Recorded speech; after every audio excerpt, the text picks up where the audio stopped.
Pilates instructor and also a USEF dressage judge. So during this sheltered time, I'm making a series of videos on how to relate Pilates to your riding. When I first started Pilates after one of those horrible accidents you never want to get in on a horse, and I had trouble strengthening myself on the side that got injured, I started Pilates. But a lot of times I was wondering, like, how is hundreds or how are all these exercises on my back going to help me in the riding position, and when can I use these exercises? So that's where I'm trying to take it. I'm trying to relate the exercises and the principles specifically on how you take this, how it affects you and how it affects your horse in your riding. So this will be the last of the principles, and then we're going to start to work on individual exercises and how you can relate those to what you need to work on the horse. So the last principle is your head and neck position. So the first one that we started on was really balancing the pelvis. We talked about the pelvis as a clock face. The next area that we worked on was your rib cage placement, so it's balanced over your pelvis. Then we worked on that shoulder feeling of the stabilization, and we put it all together with how to breathe correctly. And now we're working on the head and neck position. Sometimes this is the hardest one for you to be able to help yourself, because if you try to balance your head and then you want to check it, you turn and of course you've lost your head and neck position. So what we want to think about is, one is that the head is balanced on the top of the spine like a pool ball on a pool stick. So if we've been looking at our apron here, that you think about, a lot of people start to think about, they miss the neck vertebrae. So the neck vertebrae coming straight up, and then the head is balanced on those neck vertebrae. So if the vertebrae or your ribs or your shoulders are out of alignment forward, that's going to put your head and neck out of alignment. Your head weighs a lot too, so that's why it's super important where your head and neck position is. Most of us have a tendency to look down in our everyday life, and when you do that, if you do that on purpose now, you'll probably start to get a little bit of tension through the back of the neck because you've taken the head and neck out of alignment. The weight of it, they say it weighs as much as a bowling ball, probably about 12 to 15 pounds. So that's a lot of weight that all of a sudden you tip forward. When you tip it forward, the body's going to do something to balance you. So say I tip my head forward, a lot of times the body will say, oh, okay, she's going to fall forward, so we'll push backward. So then she ends up with a rounded back. Another thing that people have a tendency to do is to arch their back. Well, then a lot of times their head and neck goes backwards. Again, the body doesn't want to fall, so it's really good at trying to cheat. And so we've got to find that position where the head should feel weightless when it's in the correct position. So if you push your head and neck forward, that does not feel weightless. The back of my neck is really crunched. If you pull your weight back, head back, almost like a turtle position, then I start to get I kind of want to round my shoulders to help me. So one of the ways that I like to do it is to take, feel like a marionette on a string. So not at the top of the head, but more toward the back of the head. I'm going to pull up on a part of the hair there and try to think of lengthening the neck, and it's not the shoulders, and trying to get that head in alignment. When it's lengthened correctly, then it has a little bit more correct movement. So those top two vertebrae, we talk about them in a horse, the top two vertebrae say yes and no, and those need to be able to float freely. So if you pull your head and neck in this way, it's a little bit harder to say yes and no. Same thing if you're pulling forward like this, it kind of crunches those vertebrae. So again, you want to feel like a bobblehead when you're moving. One of the ways to feel a lengthening of the neck is I like to interlace my fingers, put them at the base of the neck, slowly run up the neck until my hands are cradling the base of the skull, and then traction upward. This feels wonderful when you do it. So those neck muscles get to stretch, but it also feels like I'm kind of carrying the weight of my head and neck. When we do some of the basic Pilates exercises, this is what I'll have you do so the head and neck doesn't get out of alignment. Now, when you do this on the mat, what we're going to try to do is to try to just feel the movement of the head. So I'm going to feel the kind of scraping or rustling of my hair.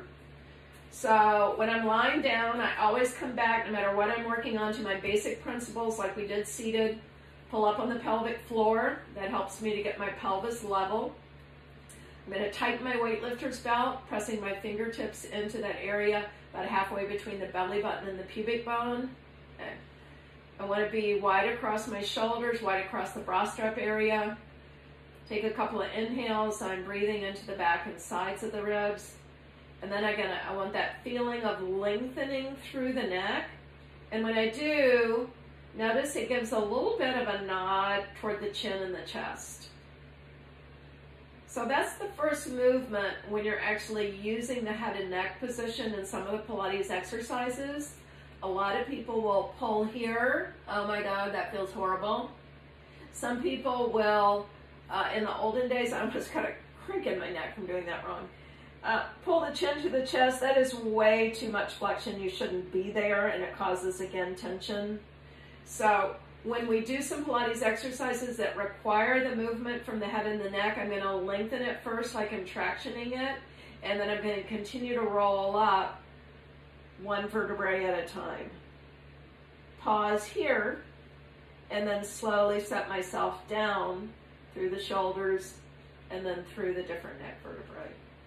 And so I'm trying to work sequentially so I don't have any angles that don't look right. So inhale, exhale slowly, start to move. So again, I'm not here, I'm not here, I'm lengthening through the back of the neck to be here. So you'll see these in some of the hundreds exercises, the head and neck are lifted. In fact, you have to lift your head and neck in a lot of them. So when we talked about the traction, that's what I prefer people to do. So start at the base of the neck, run it up, get that nice flexion, feel the support of the head, and then if you took the hand away, can you keep that feeling of support? If not, usually what happens is you let the weight of the head pull you backwards, and then slowly back down. Now, you've probably seen people in riding where they have kind of a rhythmic neck movement of the head. Okay, that comes from collapsing in the core, generally right below the sternum. And so we've all talked about that when a rider looks still, beautiful, the stillness comes from control of the torso and letting the movement of the horse go into the major joints of the hip, the knee, and the ankle. If the hips are tight and the knees are tight and the core is not strong, then you'll usually see a collapse and the movement will come out the head and neck. It can be this way, it can be this way, more here. So I have a leak in my core at my sternum and it's leaking out the back, and there's something that has to happen because everything is connecting.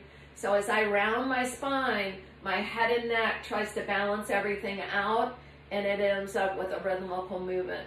So that position is about core alignment, lengthening through the head and neck, finding that balance here so that as you're on the horse and you have that movement, it goes in the hip and the knee. It doesn't go through the head and neck and the body.